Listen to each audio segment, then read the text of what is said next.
If there is one topic that I have covered at this point in time that reaches to the level of ad nauseum, it is the New York State Rifle and Pistol Association v. Bruin decision and how it has been working itself through the structure that has existed for decades of infringement on your rights. It is absolutely eviscerating gun control and the anti-Second Amendment movement in this country, and it is going to continue to do so.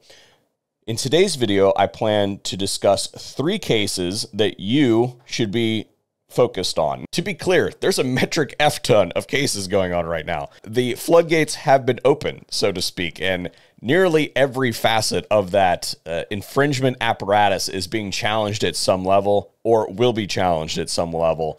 That is a fantastic thing, and I don't mean to diminish those. However, the following 3 cases I think are special because they challenge the status quo in a unique way, or that is a majorly impactful case that is going to drastically change the course of how the anti-American, anti-constitutional movement in this country proceeds.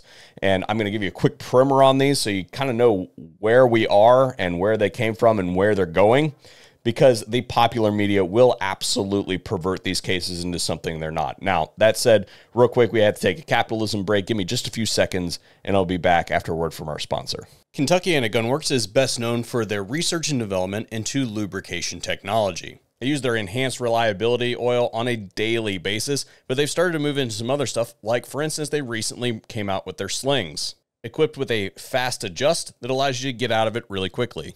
And they've also recently released their minimalist, quick-released sling retainers. KGW offers VSO subscribers a discount, and you can find that information over at the affiliates page. Special thanks to them for making today's video possible. While we're on break, real quick, take a few seconds out, check your subscription and notification settings, make sure that they're the way that you left them. Many of you have let me know over the course of month and a half, 2 months, that your stuff had been changed without your knowledge. So just because you are seeing this video doesn't mean that your stuff hasn't been screwed with. And since mentioning this, I've seen an increase in engagement. So clearly we're turning that around. Just make sure that you go take a few seconds, make sure it's set up the way that you want it to be. Now, all that said, the first case that we're going to cover is no surprise to anybody, the Mock v. Garland case. This is the pistol brace situation, the whole fight over the government being able to redefine terms at the executive level to make law stretch farther type thing, that whole kind of infringement. This case impacts a lot of people and is forward in everybody's consciousness, but that's not the reason why I am putting it first. The reason I'm putting it first is because I'm assuming that we're going to hear something on this either today or tomorrow. Like, it is right meow. The situation in that is that we had an initial injunction granted for plaintiffs that was then clarified to mean all plaintiffs that means all members and customers of FPC and the other plaintiffs, and that was used by other courts to say, yeah, those members of those organizations like GOA, FRAC, NAGR, et cetera, right? So what we've created now is a protected class and an unprotected class. There's never a good situation as far as courts are concerned. That's an intermediary. It's not good. So the case went up to the Fifth Circuit Court of Appeals, and they basically said, actually, pump the brakes. There was a mistake made at the very beginning down at the district court level. So we're going to send this thing back. And Reed O'Connor, you have till September 30th to fix this. Well, that's a Saturday. So like I said, either today or tomorrow, I'm expecting to finish this video and then have to flip right over and make an update video. Redo your decision. And here's where you messed it up. And here's how to fix it. So they basically sent him down with instructions.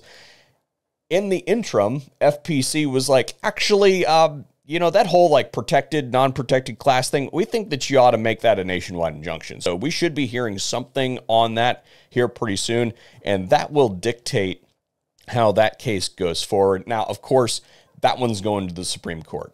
Right? They are not going to give up. The powers that be are not going to give up on that one. They want to consolidate the power of the executive agencies to be able to rewrite law to suit their needs. Now, if they were smart, they wouldn't do that because they've already gotten their butt kicked twice, as far as I know. I mean, there's probably more of them, but if you look at the EPA cases, yeah, the writing is on the wall that the Supreme Court, has very little patience for the kind of activities that are going on at the executive agencies levels, spreading far beyond their scope and mandate by Congress. So I'm very excited to see what happens with that one. And yes, of course, you need to be paying attention to this channel and all the other channels that are going to give you news updates, and be checking my feed regularly when I have information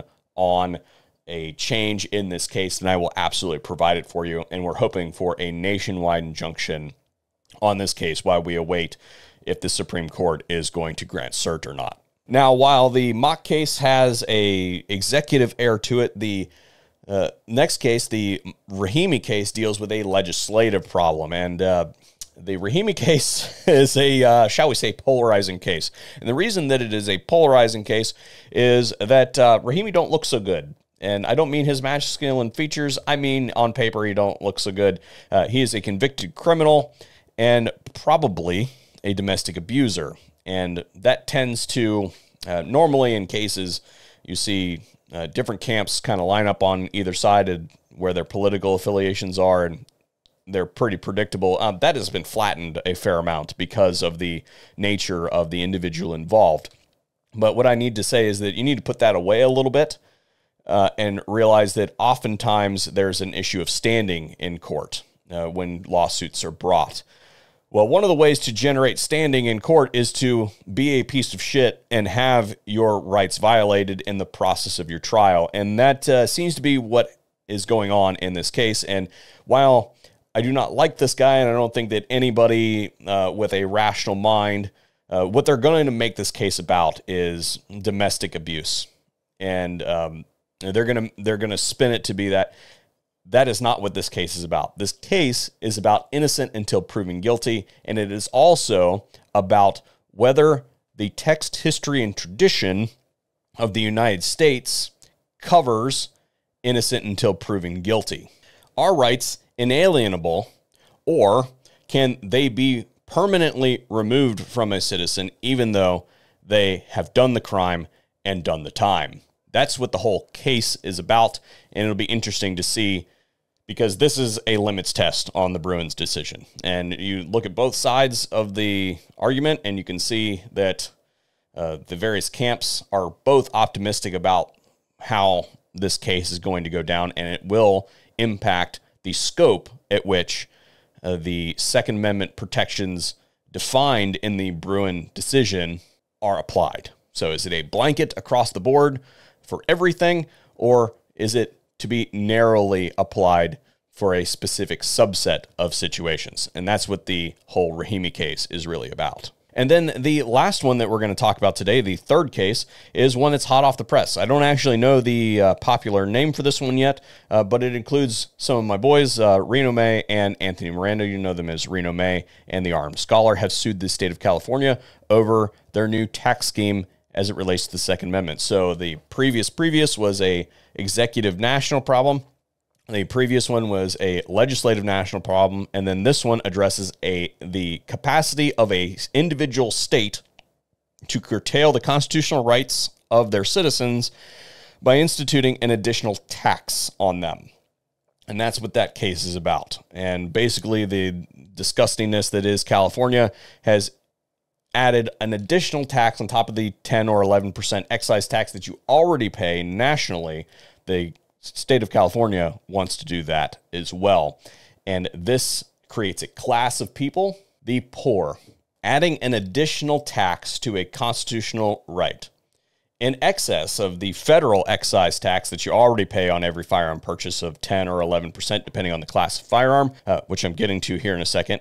More than most likely unconstitutional. The precedent has already been set. It is being done by the state of California to discourage people of lower economic status from purchasing a means of self-defense because it's just simply too expensive. If you're already on the line of whether you can afford it or not, and they add an additional tax to something, then you're not doing it. That's what it's there for. And again, the precedent has already been set. It's already unconstitutional to tax rights. There's no poll taxes. It's not constitutional, although that it is already unconstitutional to tax a right. So it is going to be struck down. My question is, does this set a precedent that the federal excise tax is also ripe for discussion? And I want to see that struck down. The reason that I believe this case is of the utmost importance is because if that is the way this goes, then this has the capacity to decrease the overall cost to you, the consumer, for exercising your constitutionally protected, God-given, inalienable right to self-defense by lowering the cost of your arms historically.